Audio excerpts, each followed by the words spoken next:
Something extraordinary is happening inside the Democrat Party right now, and the left-wing media can't hide it anymore. It's not just in Virginia. It's not just in California or in Washington.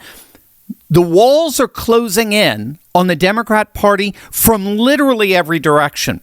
Their voters are leaving, defecting by the millions. The maps across the country are turning red, and their own senators are going on Fox News to call the Democrats a party filled with communists. Stick to the very end of this video, because we're going to see exactly why millions of voters have left the Democrats and why the party as a whole is reaching the point of absolute extinction. Hey gang, it's me, Dr. Steve, here to help you make sense of what's shaping up to be the most dramatic, self-inflicted political collapse in modern American history, with breaking news and analysis you're not going to get anywhere else. So you know what to do. Make sure to smack that bell and subscribe button. Also, inflation, debt, dollar instability, these aren't random. They're symptoms of a collapsing globalist order. Understanding that is the first step to protecting yourself and your loved ones financially. Scan the QR code to get my daily Patriot Alert newsletter for free and learn how to thrive in the midst of this transitional turbulence. All right, I want to start here by giving you the big picture, because the numbers don't lie. This is a great, if you're chatting with your fellow liberals, as it were, if you have to, this is a great place to start, because the numbers are absolutely unequivocal. And you might want to write these stats down for easy reference if you need them, to try to convince the leftist liberals in your life how badly they're losing the nation as a whole. Between the 2020 and 2024 presidential elections, Democrats lost approximately 2.1 million registered voters across the 30 states that track party affiliation. Over that same period, Republicans gained 2.4 million. So it's a net swing of 4.5 million voters over to the Republicans, a number so large that even the New York Times admitted it could, quote, take years for the Democrats to recover from. And since November 2024, it's only gotten worse. The bleeding has accelerated. The GOP now holds a 1.3 million net voter registration advantage over Democrats. In Pennsylvania, the Democrat registration edge shrank from roughly 500,000 to now just 50,000 voters. In North Carolina and Florida, the two states flipped to majority Republican for the first time in their history. In fact, Florida saw a 1.2 million voter swing toward Republicans. Nevada just flipped to the GOP for the first time in decades. And as one election analyst put it, there seems to be no end to this. Now, gang, the key here is that this isn't merely a bad election cycle for the Democrats. This is a structural realignment. And the evidence for why it's happening is playing out in real time in Richmond, in Sacramento, and in the U.S. Senate chamber itself. Let's go to Virginia first, because what happened there just in the last 24 hours is the kind of thing that used to define banana republics. So yesterday, May 6th, the FBI and DEA executed court-authorized search warrants on the Portsmouth office and cannabis dispensary of Virginia State Senator Louise Lucas, the Senate President pro tempore, the most powerful Democrat in the Virginia Senate. Federal agents in tactical gear, an armored FBI vehicle, people taken into custody at the cannabis store that she opened in 2021. Lucas was spotted sitting in a car in a nearby parking lot as her own office was being raided. She turned away from reporters. She drove off in a frenzy. Here's what's so remarkable. Sources are saying that this corruption and bribery investigation actually started under the Biden administration. So this isn't some Trump weaponization story, no matter how hard Democrats are trying to spin it that way. And Louise Lucas isn't a fringe figure. She's a central pillar of Virginia Democrat power. She's been in the Virginia Senate for decades. And now she's watching federal agents walk out of her office carrying evidence boxes while she hides in a parking lot. And as it turns out, Lucas is just the tip of the iceberg.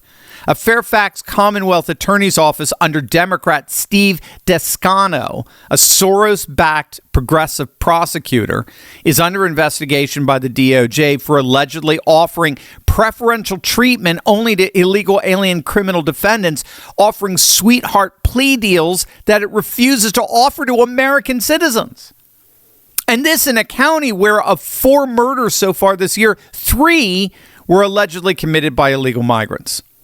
Political commentator Christian Hines, who lives in Virginia, summed up the Democrats' implosion this way, quote, Virginia Democrats still have not produced a state budget because their party is imploding from internal personal squabbles. Louise Lucas is under criminal investigation by the FBI. Her chief political consultant is in the process of being sued for defamation by Abigail Spanberger's chief of staff. And Don Scott is busy trying to intimidate Virginia's Supreme Court into upholding this gerrymandering referendum. Zero attention is being paid to the ship of state. It's all just raw power and personal vendettas. Not to mention their gerrymandering referendum looks like it's going down in judicial flames, along with over $60 million they poured into promoting it. Gang, this is the Virginia Democrat Party in 2026. You think that, they came into office riding high just a few months back. They're already imploding. But if you thought things were bad in Virginia, let's go to California, because if Virginia is a symptom, California is the disease. The state that Democrats have held hostage for decades is turning into a slow motion disaster.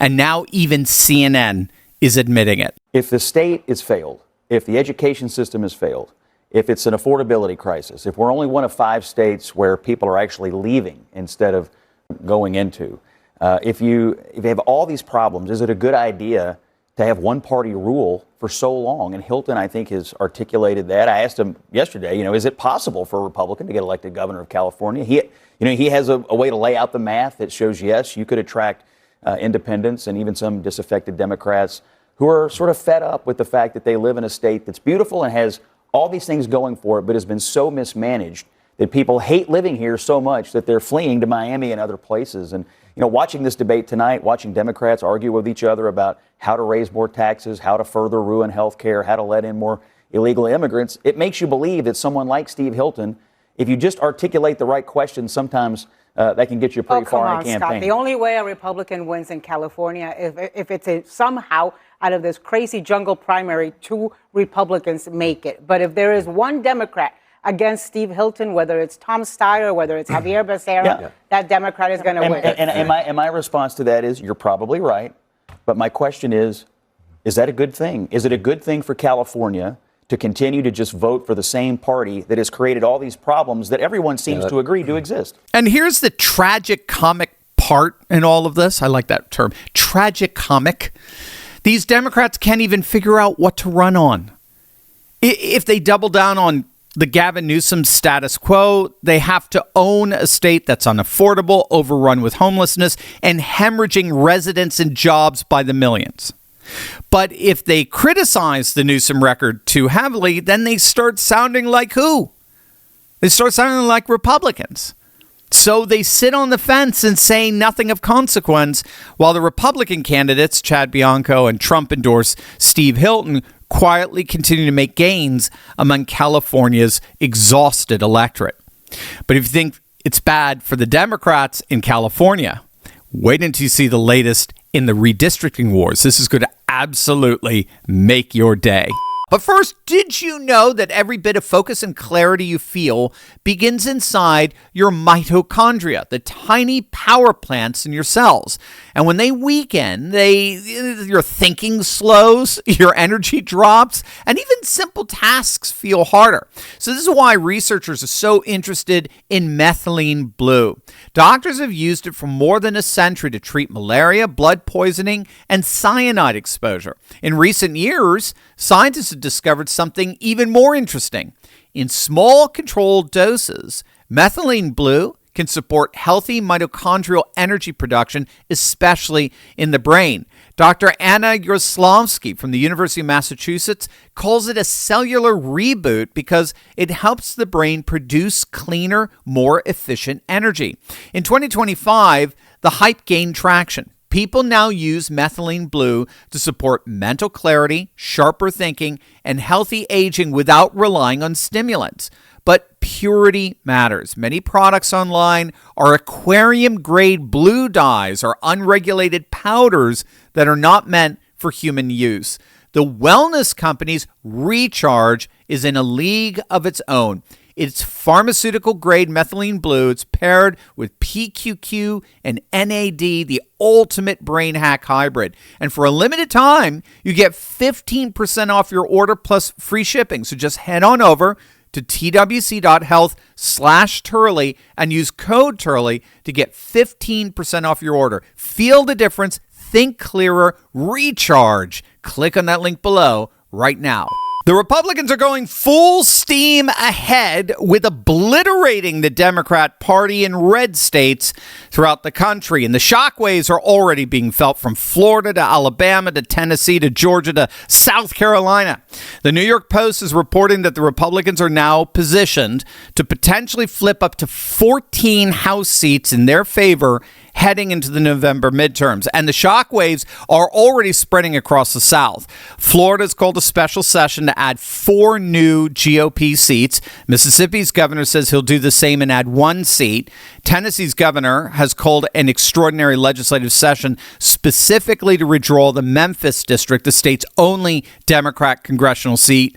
Louisiana's already suspended its May 16th primary to give its legislature time to draw new maps, which will give the GOP 2 new seats. Alabama will be contributing another seat. So altogether, we're looking at anywhere from 14 to possibly as many as 18, nearly 20 new seats for the GOP going into the midterms. And again, the key here is that these new maps reflect the voter registration switch we talked about earlier. The old maps reflect numbers that no longer accurately reflect either the composition of the Democrats or the current state of Republicans. The Democrats are literally hemorrhaging voters in all 30 states that track voter registration by party.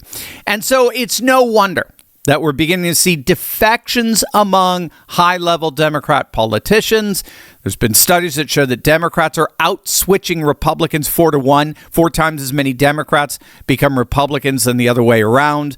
And the most high-profile potential switch is coming from none other than Pennsylvania Senator John Fetterman. I did a full video on this the other day, so I'll keep it pointed, because Fetterman right now, he functions as a kind of political thermometer for the entire Democrat crisis.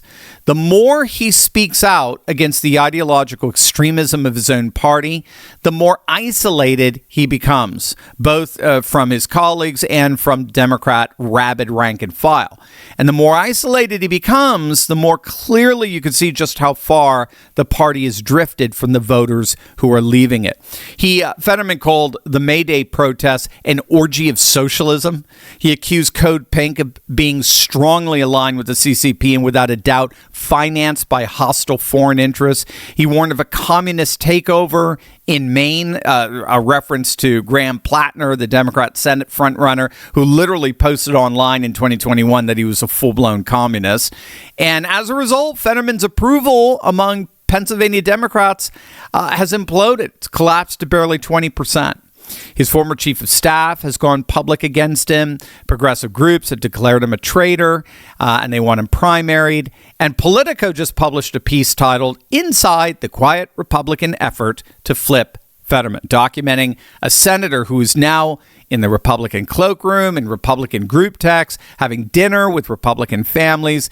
And as Politico put it, Fetterman's political path only goes in one direction, and that is ultimately to the GOP. He could go independent, but independents don't have money. They don't have infrastructure. They have very little power. And let's just ask, for example, Kyrsten Sinema of Arizona. They don't last very long. And that's because the party he ran under in 2022 just no longer exists.